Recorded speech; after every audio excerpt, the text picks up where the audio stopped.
கர்த்தருடைய பரிசுத்த நாமத்திற்கு மகிமை உண்டாவதாக. இன்றைய வசனம் ஆதியாகமம் 21வது அதிகாரத்தில் 1வது வசனத்தில் கர்த்தர் தாம் உரைத்தபடியே சாராளுக்கு செய்துள்ளார். அப்போ ஆண்டவர் சாராளுடைய வாழ்க்கையில் என்ன சொன்னாரோ ஆண்டவர் அதை செய்து முடித்தார். பிள்ளையை தருவேன் ஆண்டு சொன்னார். அதே போல் கர்த்தர் அந்த குறித்த நேரத்தில் கர்த்தர் கொடுத்த அந்த வாக்கு தத்துவத்தை அவருடைய வாழ்க்கையில் நிறைவேற்றினார். கர்ப்பம் செத்து போன நிலையிலும் பிள்ளை பெற முடியாத சூழ்நிலை கூட ஆண்டவர் சொன்ன வாக்கை கர்த்தர் அவன் வாழ்க்கையில் நிறைவேற்றி முடிக்கிறார். அவள் வாழ்க்கையில் ஒரு சந்தோஷத்தை ஆண்டவர் கொடுக்குறார். அதே போல் இந்த வார்த்தை கேட்குற ஒவ்வொருத்தர் வாழ்க்கையிலையும் ஆண்டவர் உங்கள் வாழ்க்கையில் என்ன சொன்னாரோ, என்ன வாக்கு தத்துவம் கொடுத்தாரோ அந்த வாக்கு தத்துவத்தை கர்த்தர் நிறைவேற்றப் போகிறார். 1 ராஜாக்கள் 8:15 கூட தாவீதுக்கும் தம்முடைய வாக்கினால் சொன்னதை அவர் கரத்தினால் நிறைவேற்றுகிறார். அப்போ தாவீதுக்கும் என்னெல்லாம் கர்த்தர் சொன்னாரோ அந்த வாக்கை அவருடைய கரத்தினால் நிறைவேற்றி முடிக்கிறார். அப்போ அவர் வார்த்தைகள், அவர் பொய் சொல்ல ஒரு மனிதன் கிடையாது, மனமாற ஒரு மனுபுத்திரனும் கிடையாது. அவர் சொன்ன வாக்கை கர்த்தர் நிறைவேற்றுவார். அதுபோல் இந்த நாளில் கூட அந்த வார்த்தை கேட்குற ஒவ்வொருத்தர் வாழ்க்கையிலும் யாருக்கு என்னென்ன வாக்குத்தத்தம் கர்த்தர் கொடுத்தாரோ, உங்கள் சபை மூலம் கொடுத்துருக்கலாம், தனிப்பட்ட விதத்தில் கொடுத்துருக்கலாம்.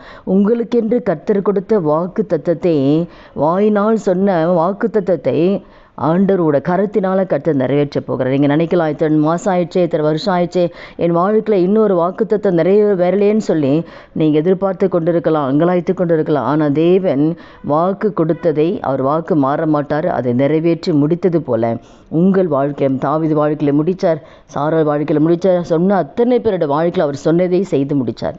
உங்கள் வாழ்க்கையில் சொன்ன காரியத்தை தேவன் செய்து முடிப்பார். பிள்ளைகளை குறித்து சொல்லியிருக்கலாம், அவருடைய எதிர்காலத்தை குறித்து சொல்லியிருக்கலாம். அப்போ உங்கள் குடும்பத்தை குறித்து சொன்ன அத்தனை வாக்கு தத்தத்தையும் இனி வருகிற நாட்களில் அவருடைய கருத்தினால் நிறைவேற்ற போகிறார். சோர்ந்து போகாதீங்க. தாமதமானாலும் நிச்சயமாக கர்த்தர் அற்புதத்தை செய்ய போகிறார். வாக்கு கொடுத்துருக்கனால நிச்சயமாக சீக்கிரத்தில் அந்த வாக்கை தேவன் நிறைவேற்றுவார்.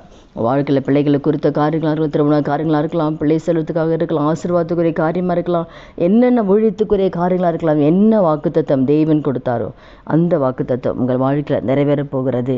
நம்ப முடியாத காரியத்தை உங்கள் வாழ்க்கையில் செய்ய போகிறார். அதிசயமான காரியத்தை உங்கள் வாழ்க்கையில் தேவன் செய்து முடிக்கப் போகிறார். அதனால் சோர்ந்து போகாதீங்க. கர்த்தர் உங்கள் கூட தான் இருக்காரு, உங்களை நேசிக்கிறாரு. செபிக்கலாமா?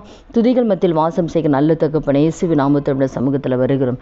இந்த வார்த்தை கேட்குற ஒவ்வொருத்தர் வாழ்க்கையில் ஆண்டவரே, எப்படி கர்த்தாவே சாராள் வாழ்க்கையில் செய்து முடித்தது போல் ஆண்டவரே, தாவீதோட வாழ்க்கையில் சொன்னதை செய்து முடித்தது போல் ஆண்டவரே, இந்த வார்த்தை கேட்குற ஒவ்வொருத்தர் வாழ்க்கையில் சொன்னதை செய்து முடித்து ஒவ்வொரு வாழ்க்கையில் கர்த்தர் சாட்சியாக நிறுத்தும்படியாக செபிக்கிறோம். அப்படியே செய்ய போகிற தயவுக்காய் நன்றி செலுத்துகிறோம்.